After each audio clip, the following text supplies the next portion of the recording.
What's up, guys? This is Keeping It 99. We are the crew, and I'm Coach T. He's 99 overall, and the draft lottery has happened, and Wembanyama is no longer bust proof. Yeah, He is bust proof. yeah. He's officially playing in an actual basketball league. Yeah. And with probably the greatest coach of all time, arguably. Yeah, that's like they were saying. That's like um, the Patriots getting the first pick and getting Caleb Williams. Yeah. Yeah, actually, that's a great comparison.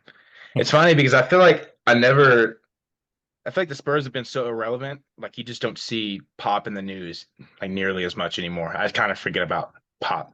He's just been Yeah, sitting in San Antonio looking at the river. yeah, right. I gotta see how old he is real quick. I'm gonna guess he's probably 73. 74. Damn. I think he's in pretty good shape for 74. I think he's easily 6 more years. I think he's gonna coach till he's in his Till he 80s. dies. Yeah, I think he's gonna coach to 80. 80. He might do 10 more years. 10's a lot. Pretty I feel like insane. the difference in being in good shape at 74 and being in good shape at 80 are like totally different. He's also at the age to where I feel like it just takes one trip, one trip to fuck your back up, and then you're just you break done. you break a hip, boy, it's over. Um, yeah. So I mean, the only bad thing about the draft lottery or this year's draft is there is literally not one single surprise at who's going number one. I'd be I know. surprised. Like number two pick, I'm seeing Brandon Miller. I think Scoot's a better prospect. Um, Crazy thing is, we were talking about it earlier, talking about how we thought Scoot was a really good prospect. I think it was not this last year, maybe it was the year he was a senior in high school. He played in like a European where they played in the league, where they played each other or something. Oh Wembanyama yeah. and Scoot 100% outplayed him. That's what got Scoot basically this like superstardom number one player, dude. I hate when I really am like despising number one players in the countries going to the goddamn Ignite. Yeah. Stop, bro. Yeah. Go play at go play for the Sooners. A blue line. No. Uh, Yeah. go play, go play. I want to see you in March Madness, man. And I think it would do them favors. Like, I know where I'm actually getting off topic because we talked about what we wanted to talk about today, but um, do you think Scoot would have a better chance of going number one overall if he went to UCLA and they made a Final Four or a championship run? He'd definitely have a better argument because he would have accomplished And he was someone and he would have been you get that's when you get labeled a winner or a guy that could take over a team. Like, yeah, you could say you play with the Ignite, you play with like I guess pros, but like I quoted my fingers, pros. yeah. Um, but yeah, I mean, I still think in this draft, Wembanyama still going number one, but he would definitely have a way stronger argument. There would definitely be no question at number two.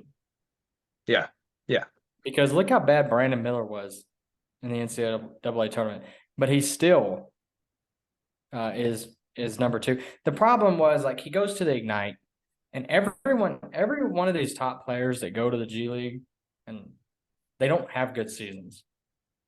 And for whatever reason, I was listening to Bill Simmons' podcast, and he's like, I watched a couple Ignite games. I've been watching some film. He looks like a guy that knows he's a top prospect that went to the Ignite and kind of mailed it in. There's no you're not really competing for anything. You're not going to win it. You don't care about a G League championship. Like you're not really competing for anything of any value. So you're just kind of going out there working on your game and trying to showcase some stuff. So you kind of see like a mixed bag. But he said, for a lot of these guys, it looks like they actually slide in the draft going to the G League. They're not rising their yeah. There's stock. almost like you said, there's just no like what's the competitive edge other than you working on yourself. It's almost like feels like just a tune-up season versus competing for something. Yeah. And they're like, well, you're with professional coaches, professional facilities, which I agree. I mean, look at Scoot Henderson's body. I don't think his body looks like this if he goes to college. I mean, he's a genetic freak, but I mean, he looks like a Yeah. grown man, but he's been in professional facility, getting professional, type um, training. But you're not playing with better coaches. A Yeah, backup, and a assistant professional coach is not better than Bill Self. Not better than right. fucking any of the top coaches that you would go to. In my opinion. Yeah, I think the the whole move to the G League thing, I think it's not gonna spike like I kind of thought it would a couple years ago because NIL is just starting to take over. So I think NIL is really gonna help with that because the main reason people were going to the G Leagues because they got paid immediately. Said Yeah. I can get paid a little bit of money and that immediately help my family out versus going to college, tearing an ACL, and then not doing it again. But you can do the same thing in the G League. You can get Yeah. paid the small amount of money, tear your ACL, and still not get drafted. But the NIL thing is definitely going to help. But yeah, I mean, I guess we'll see because NIL money has been going out of control. But back to Wembanyama, what's his floor and what's his ceiling? I know we kind of talked about it a little bit, and you made the you sent me a video of Kevin Garnett saying like same play style, obviously not as tall, um, but same play style. It looked the same, looked just as dominant. It was hitting every shot, can make every shot from the floor. His ball handling looked just as good. It is Wembanyama has good ball handling. It just looks crazy because he's 7'5". Like it doesn't necessarily say he can handle the ball like Kyrie. Yeah. Yeah. Um, I so perspective, like he's obviously he got the best prospect of all time label. Several people have come out and said that. I don't agree with that, but I think Kevin Garnett's where I want to put his ceiling. I think he's a Hall of Famer. When Kevin Garnett was like the guy in Minnesota, that's who he was. That video I sent. I mean, he was handling the rock in the half court. I mean, he was facilitating things. I think he averaged 5, 6 assists for a couple years. He was a very like when he got to the Celtics, he wasn't like the volume scorer that he was. Like when he was at the Timberwolves, he was like a 25 point per game every year Yeah, guy. yeah, 12, 14 rebound. I mean, he's a rebound machine. Like really just one of the freaking natures. A lot of skill shooting the ball, especially inside the 3-point line. I and think did he not win it? Wembanyama, Didn't he win MVP? yeah. Yeah, he won MVP winner. MVP. Yeah, I mean, there was legitimately, he stole for about a year or two, probably the best player in the world title away from Shaq and Kobe. Kind of yeah, interchangeable. He legitimately was the best player on the planet for about a year or two. Kind of like the Giannis thing, where Giannis kind of took over as best player for like a 2 year stretch. He kind yeah, of had that. He kind of had that same art. So I think that could be Wembanyama. I think that's a fair ceiling. He very well might surpass that. The game is different now. He's going to shoot the three a lot better and a lot more often than Kevin Garnett ever did. If he's the type of defender Kevin Garnett was, I think people are going to be satisfied. Kevin Garnett is one of the great defenders to play the sport. So I think Kevin Garnett's a good ceiling. I wouldn't be surprised if people said maybe even higher, but for me, Kevin Garnett's ceiling floor, I think he's got very little bust potential, but I'm gonna say Kristaps. I think he's got a pretty high floor. yeah. That might be too high. Yeah, I would say Kristaps because Kristaps isn't an all star. So a good player that doesn't end up being an all star. I mean you know, I think that could be his floor. What about Yeah, you? you made I could agree with what you said with Kevin Garnett, but at the same time, you also mentioned that people forget that Pau Gasol was labeled the European Michael Jordan. I mean, still a Hall of Fame player, and I think we're Oh, comparing him to Hall of Fame guys. Doesn't say he's going to be the best player ever, but I would say Kevin Garnett, Pau Gasol. Actually, Pau Gasol may be his floor. Like, wasn't like a crazy scorer, wasn't like a superstar, but he was an All Star, Hall of Famer, won some rings. Um, I think that's a good floor for him, in my opinion. yeah.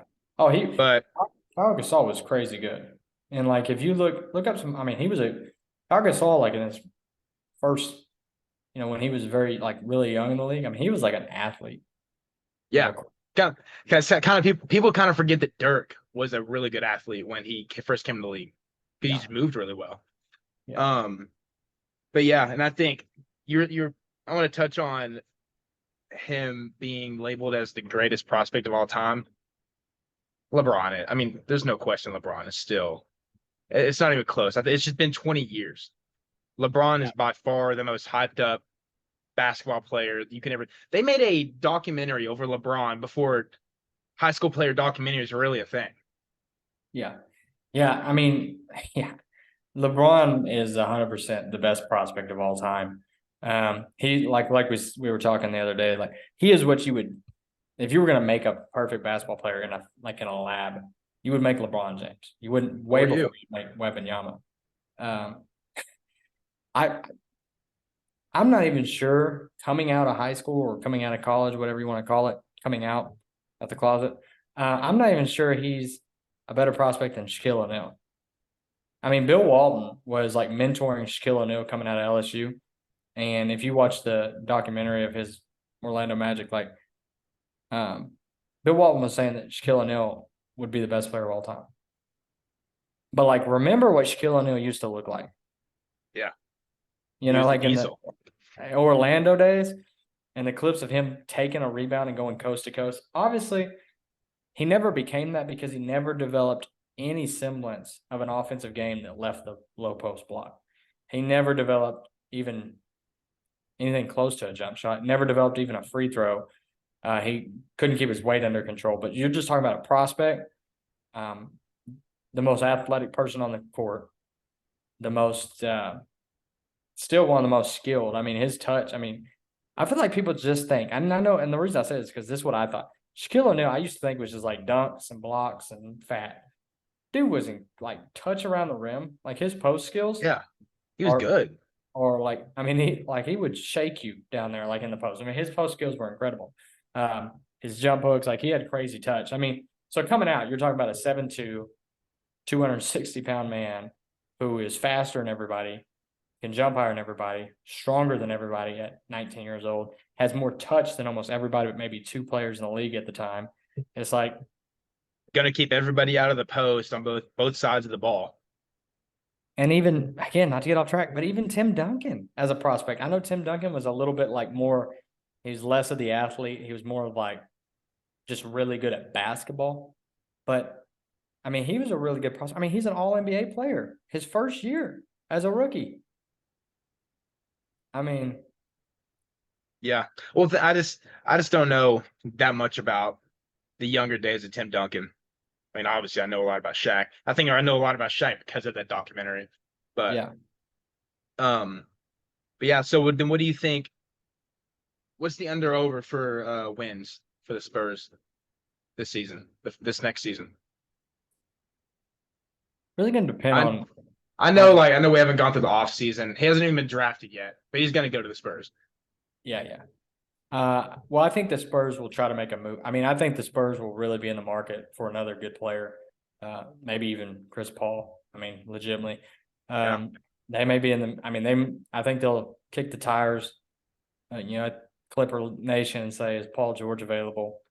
I think they might kick the tire. I mean, I think the Spurs, because of Popovich's age and because you have Wembanyama, who is going to come in and you think is going to be, if you're giving that title, you think he's going to be an All NBA caliber player his first year, legitimately. You think he's going to be Tim Duncan, his All NBA player his first year. So I think they're going to go try to get another player. I just don't know who that's going to be. So I'm gonna say 40 wins. Trey Young. I mean, he doesn't really fit the mold for Popovich, but Popovich can turn a lot of, you know, players that like to play the game a certain way. He can kind of mend that into his style. Yeah. Coaches, I mean, players really like Popovich. Yeah. He's not one of those guys that's like Bill Belichick. I don't think is liked very much, particularly, but like I think the players actually like Popovich. Could be some. I'm going to call on the safe side. I'm going to say 40. Yeah. I mean, the best I could say is just 500, under over 500 for the season. 500 wins. He's that good. I mean, if they were to get Chris Paul, where do you see him? Over 500. A I little think over. Chris Paul. I mean, I think the Spurs have enough talent. Especially if you add Wembanyama, and then you put Chris Paul. Chris Paul elevates every team he's ever played for. It's just he can't stay healthy in the playoffs. Yeah, the Spurs do have a little bit. Keldon Johnson's a pretty good ball player. They got Yeah, I mean, probably they definitely have some talent. That's what I'm saying. And then you have a coach like Pop, and I'm sure they're gonna make some moves, like you said. But if they get Chris Paul, then Um, I mean, that dude's going to be able to point Wembanyama all over the court, put him wherever he wants him. He's going to listen to Chris Paul. That may be a great fit, actually. Yeah. What about like a Zach LaVine?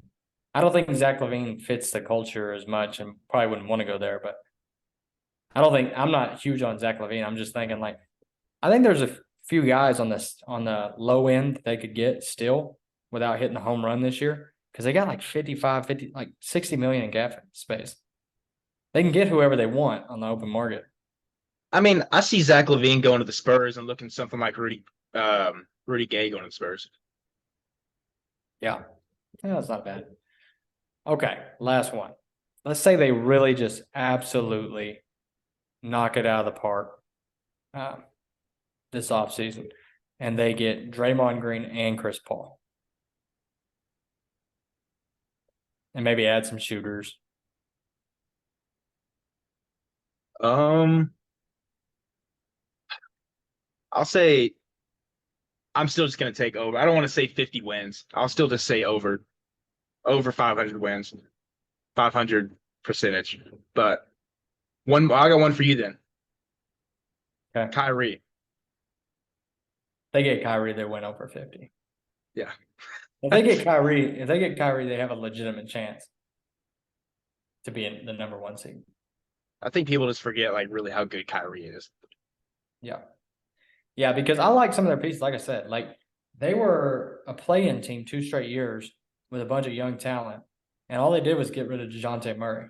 And then I mean they cut a couple loose ends, and they lost a really good player in Primo who had the weird exposing himself to masseuse thing, the Deshaun Watson disease. But besides that, like they do have a lot of talent. Like they get Kyrie, that's legit. I mean, it's legit. Like it's happening. Sound the alarm. Whee! Yeah. Yeah. Well, are we gonna get has there ever been two sweeps going into the finals? I don't know. I mean, it would have to have been. I know LeBron swept. He swept the. I Magic think yeah, the Magic.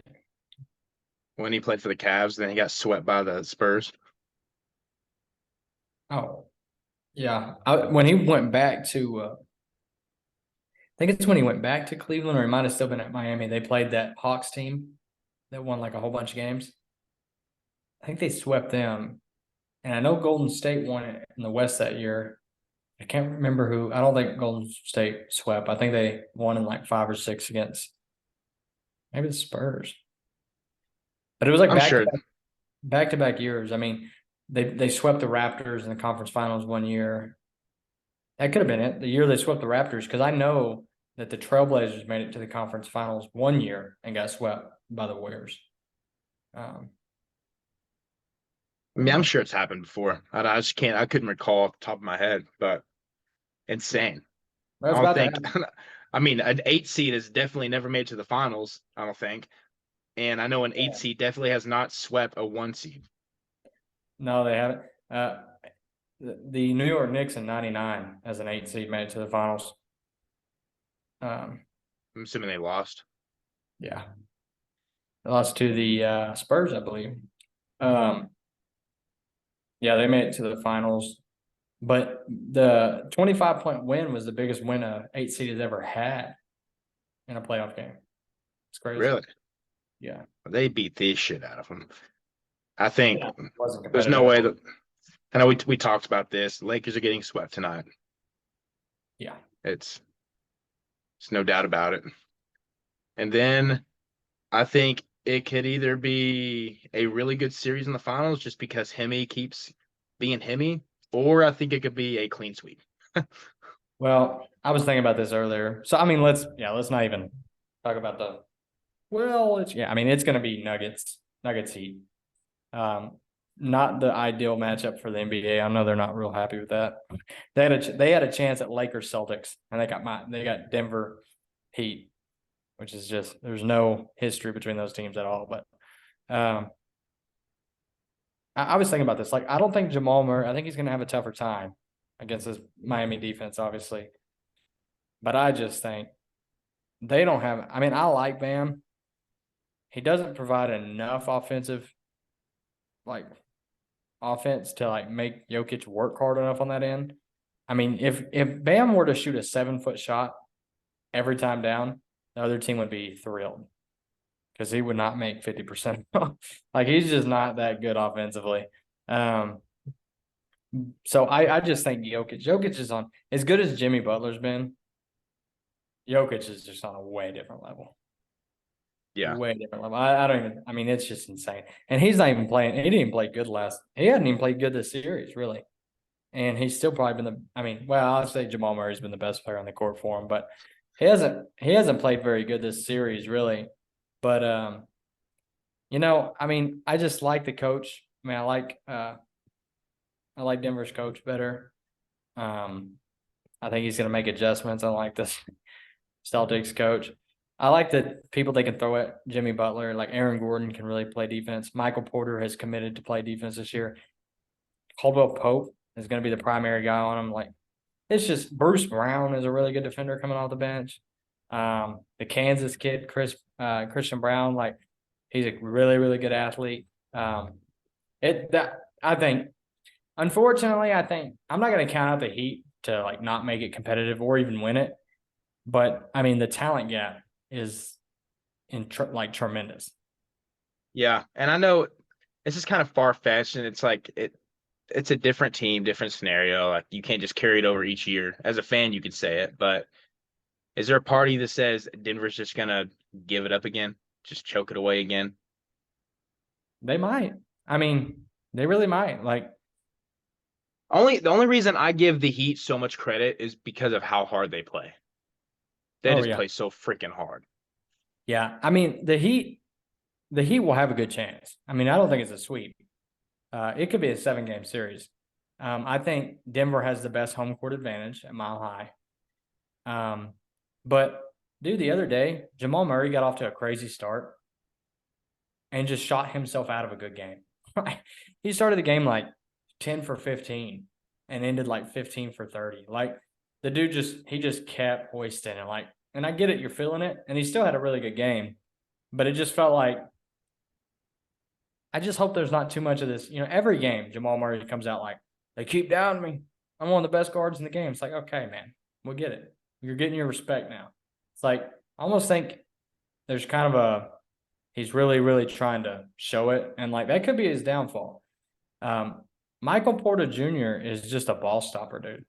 He's such a good complimentary player, but he had 6 assists last game. That's his career high. Really? Yes. This is his 4th or 5th year. He just shoots. Yeah. He doesn't swing it, no hockey assist. He just shoots. But he actually showed a little bit of playmaking, would like take a dribble, draw a defender, kick out. Like if he does that, there is almost no shot Yeah. Miami wins because they're almost unstoppable at that point. I just don't think he'll consistently do it. Right.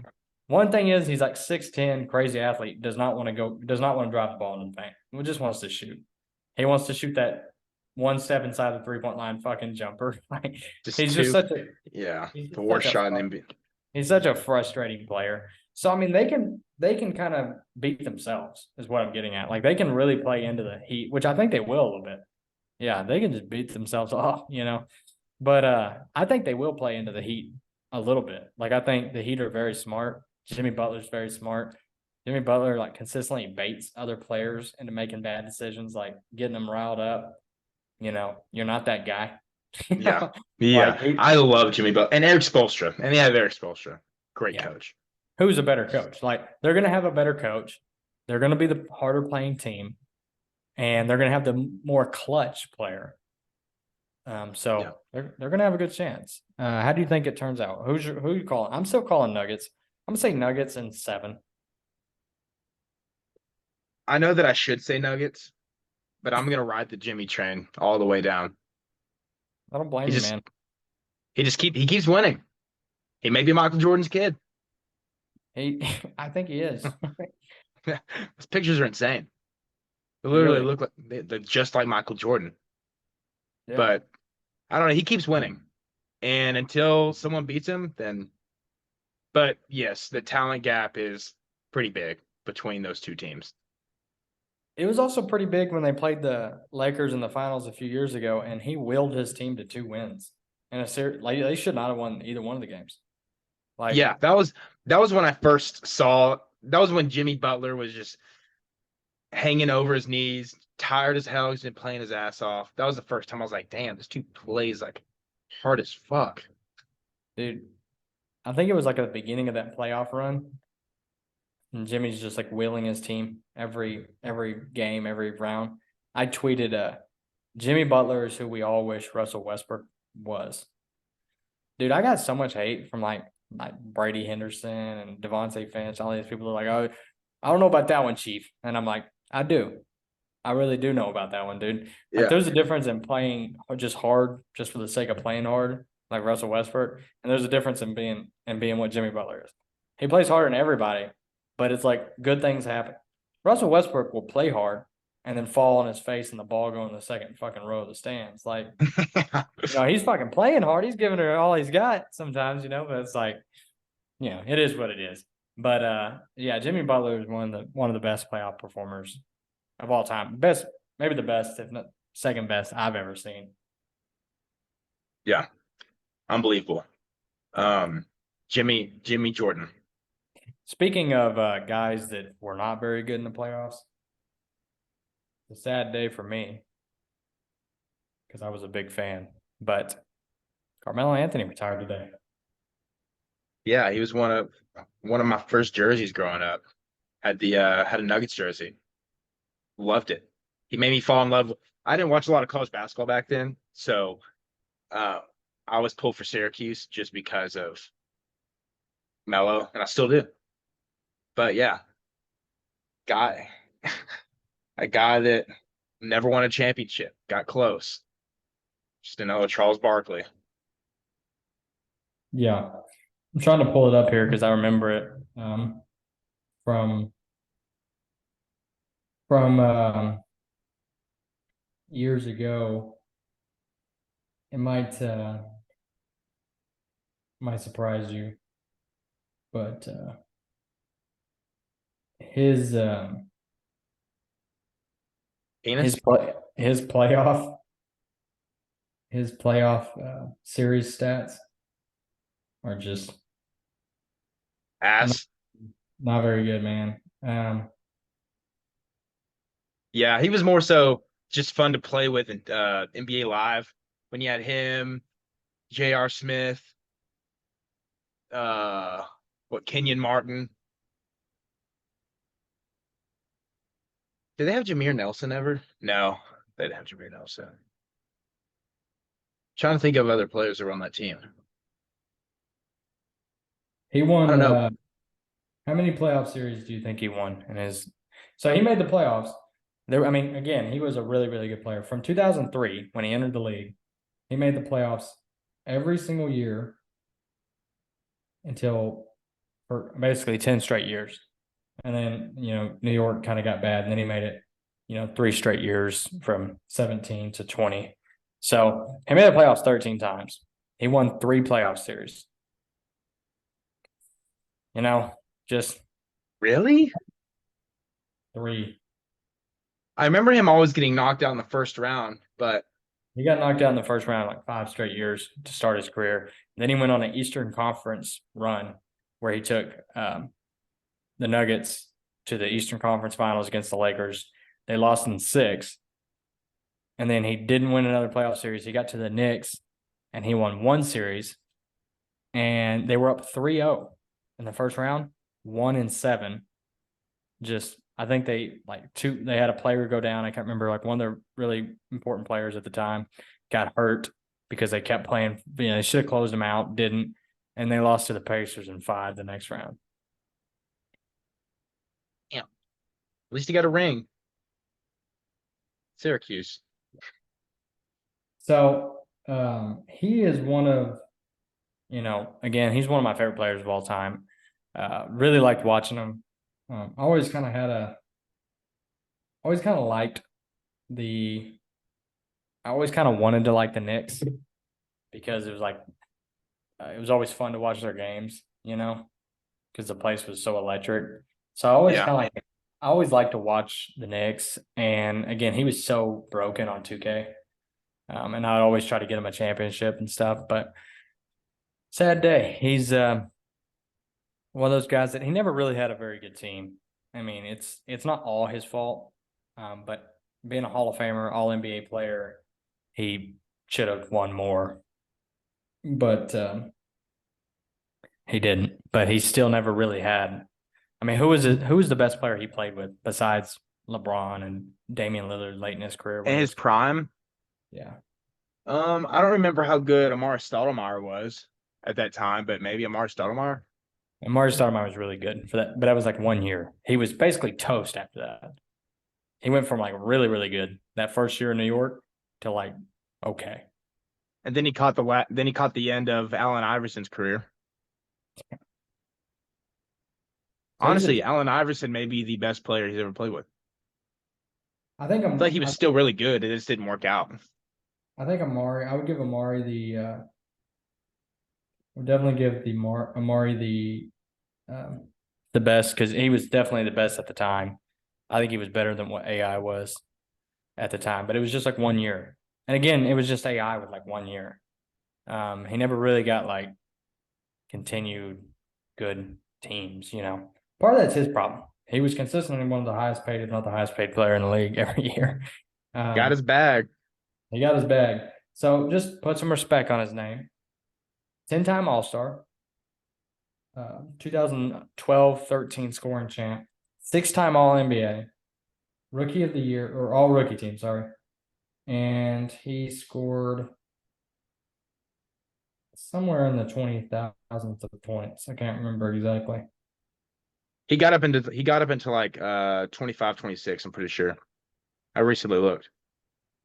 Um and he came out of probably the best draft class of all time Yeah.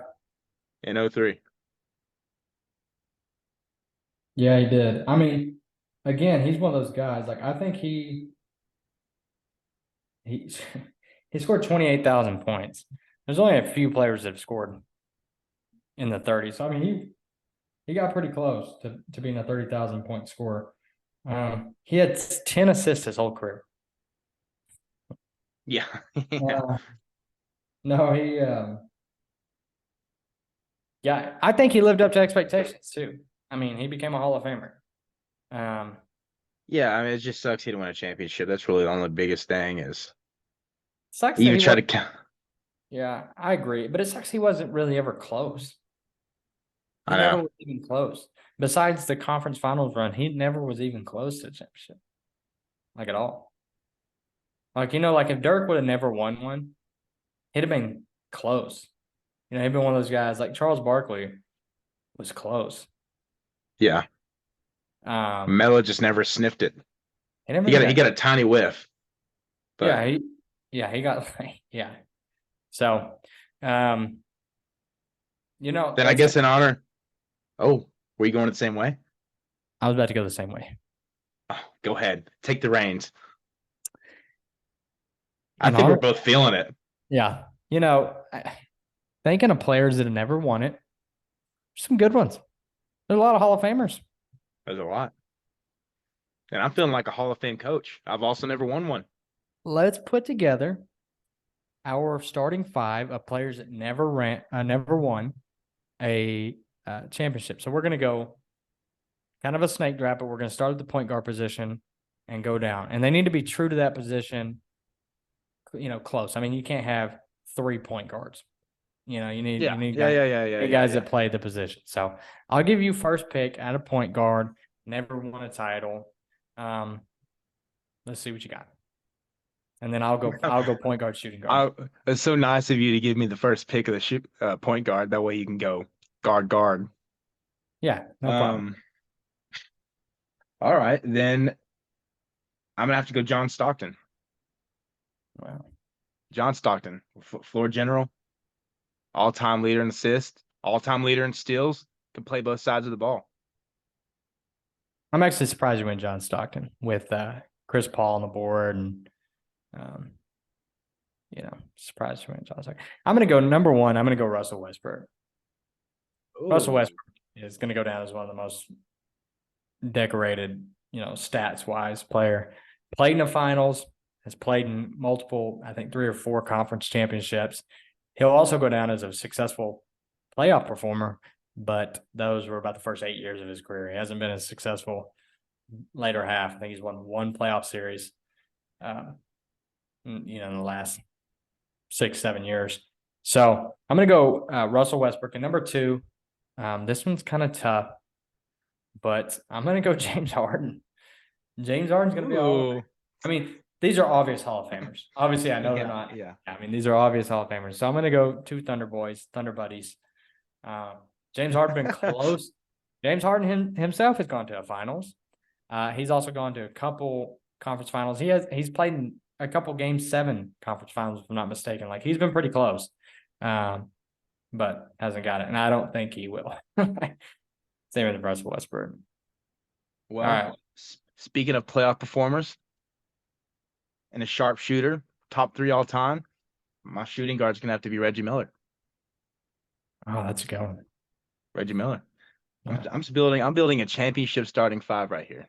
I'm building a championship starting 5 right here. Put me in the front office. And these are obvious, and these players are them at their best. Like, these are prime, obviously. Yeah. So take your mind away from Russell Westbrook now and James Harden now. Take them back to their MVP seasons. Yeah, take them back to when they played together with the Thunder and couldn't win anything. And then for my small forward, I'm gonna have to go Charles Barkley. Small forward. Yeah. He's a power forward. Every day of the week. Look at him. He's like 6'5". He's a power forward. No way. Look it up. Before we'll pause it. Pause. There's gonna be a please stand by right here. It's gonna cut to you realizing that he's not a small forward.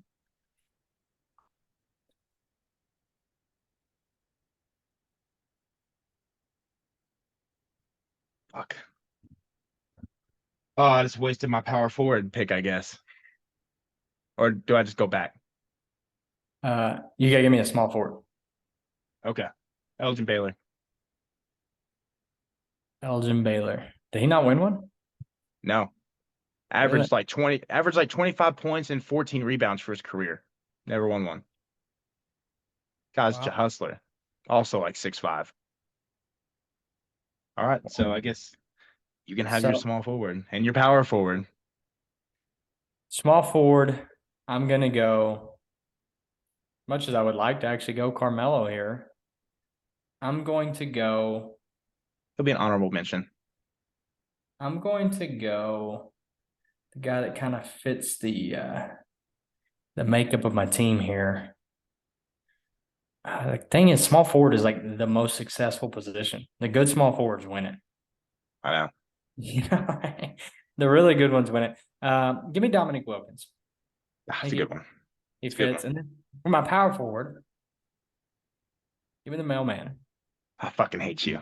I hate you. That was gonna be my number 1 pick overall. You can have Charles Barkley. You can have Charles Barkley now. Play your fourth position. I guess I can. Or Charles Barkley is just he's small.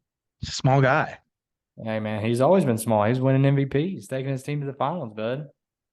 Not winning a finals though. But just to fit my team, yeah, I'll go Charles Barkley. Whatever. Oh, I thought about going. I'll tell you at the end. I'll go Charles Barkley, and then I'm just gonna end it with Patrick Ewing. It's my center. Gosh, that's who I wanted to go with, man. I don't even have a backup. All right. You got the fucking mailman. You got a guy that put up 36,000 points. I don't even have a backup. Let me just check something really quick. I'll give you one. I got one. I'll give you 2.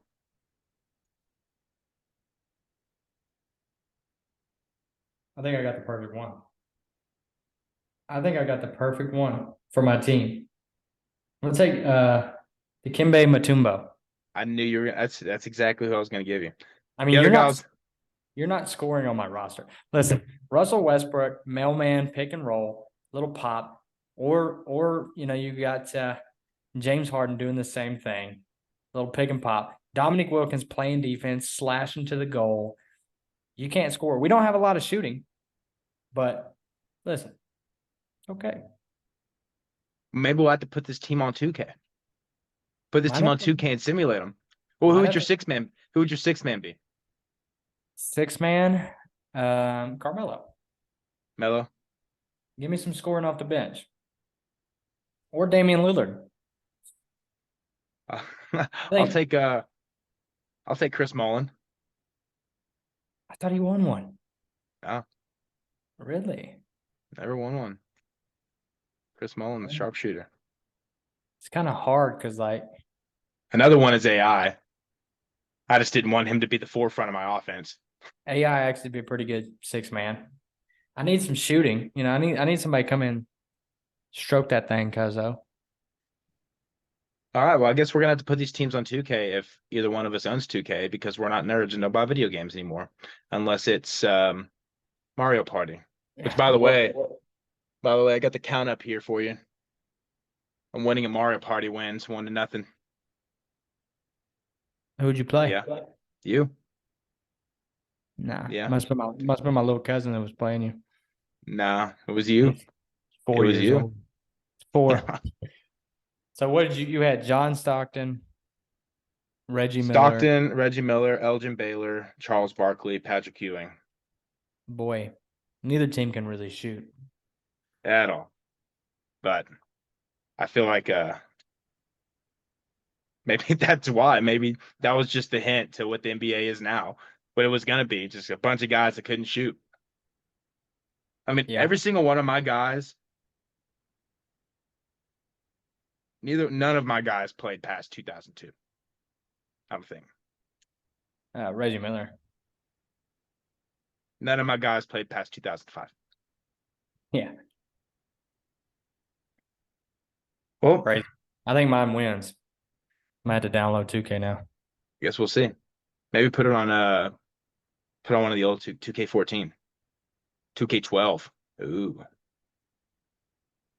All right. Well, that's the show. And see you next week. I hate you. Bye. Hey, Why? 'Cause they know in the crew.